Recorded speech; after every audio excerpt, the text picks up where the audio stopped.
Olá, amigo e seguidor.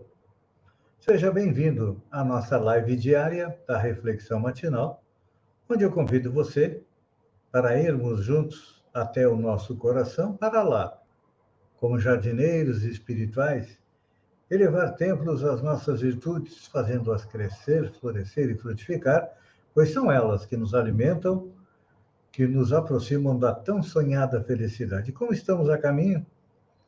Claro, já tivemos centenas, milhares de encarnações sobre o planeta, desde a pré-história, mas ainda somos espíritos imperfeitos. Poucos são os bons espíritos que estão no planeta, e então nosso trabalho é retirar a erva daninha dos vícios e defeitos do nosso coração. Mas tem alguns que são enraizados bem fundo, que não temos condições de arrancá-los ainda nesta encarnação. Mas vamos trabalhar, enterrando-os o mais fundo possível para que não nos prejudiquem. E para que, nesta quinta-feira, 1º de junho, comecemos o mês com o pé direito, a passagem evangélica é de Mateus, onde ele coloca a seguinte palavra de Jesus. Então, disse a seus discípulos: a seara é realmente grande, mas poucos os ceifeiros. Vou repetir. Então, no caso de Jesus, disse a seus discípulos: a seara é grande, mas poucos os ceifeiros. É importante a gente lembrar que quando Jesus se referia à seara, ele se referia ao planeta como um todo. É claro que os judeus, naquele momento, ainda não compreendiam a missão de Jesus, nem a sua amplitude, e mesmo depois do seu retorno à pátria espiritual, eles acreditavam que os ensinamentos de Jesus eram única e exclusivamente para os judeus. Quem quebrou esse paradigma foi o apóstolo Paulo, que compreendeu a universalidade dos ensinos de Jesus e, de comum acordo com os demais discípulos, foi pregar o Evangelho. Mas, quando aqui Mateus se refere que a seara é grande e são poucos os ceifeiros, o ensinamento aqui não se refere à colheita espiritual dos grandes períodos de renovação, mas sim à seara das consolações que o Evangelho envolve em si mesmo. Naquela hora permanecia em torno do Mestre a turba de corações desalentados e errantes, e, segundo a narrativa de Mateus, se assemelhavam a um rebanho sem pastor. Eram fisionomias acabrunhadas e olhos suplices em penoso abatimento. Foi então que Jesus ergueu o símbolo da seara, realmente grande, ladeada, porém, de raros ceifeiros. Por que acontecia e ainda acontece isso? É que o Evangelho permanece no mundo destinado a enriquecer o espírito humano. Entretanto, a percentagem de criaturas dispostas ao trabalho da ceifa é muito reduzida. A maioria aguarda que o trigo seja beneficiado ou que o pão chegue na sua mesa. Não são capazes de plantar e colher. São muito raros. Raríssimos são aqueles que enfrentam os temporais, o rigor do trabalho, as perigosas surpresas que o esforço de colher reclama do trabalhador devotado e fiel.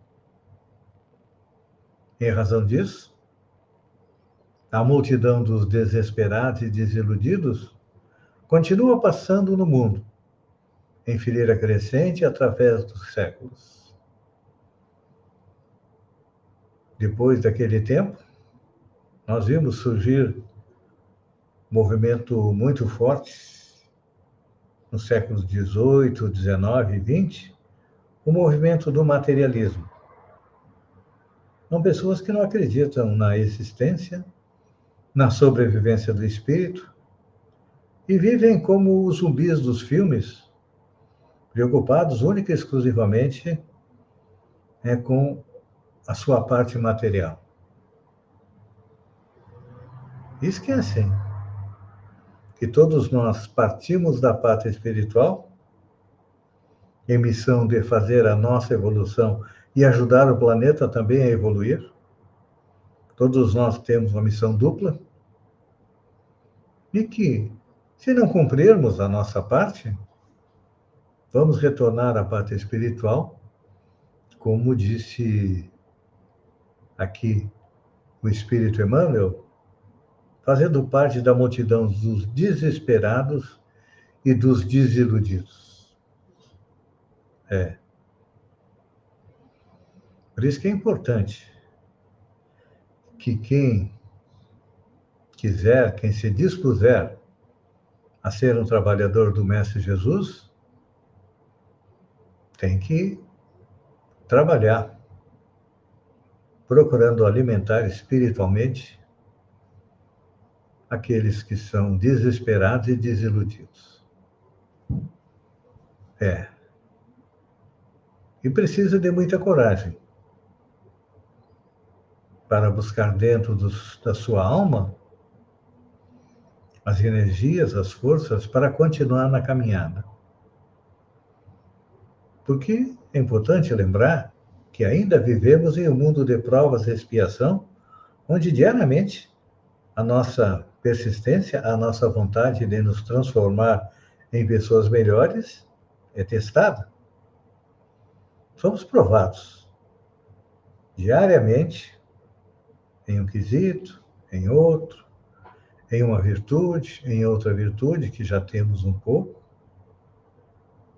E também, por ser um planeta de provas e expiação, nós temos que retirar de nosso coração o espinho da inveja, do ciúme, da vingança, da agressividade, da intolerância, da impaciência, que nos fazem querer evoluir como se fosse num passe de mágica. Sem, como diz Jesus, sem plantar, querendo já semear. Mas, infelizmente, a evolução espiritual não funciona assim, não. Temos que plantar coisas boas dentro do nosso coração para que elas cresçam e nós possamos colher isso como virtudes. É claro que arrancando a erva daninha dos nossos vícios e defeitos. É um trabalho difícil, complicado, mas se realmente queremos chegar à tão sonhada felicidade, não é através das coisas materiais, não. A matéria é importante, mas o que é fundamental é a nossa evolução espiritual. Pense nisso, amigo e seguidor, e enquanto eu agradeço a você por ter estado comigo durante esses minutos, fiquem com Deus e até amanhã, no amanhecer, com mais uma reflexão matinal. Um beijo no coração e até lá, então.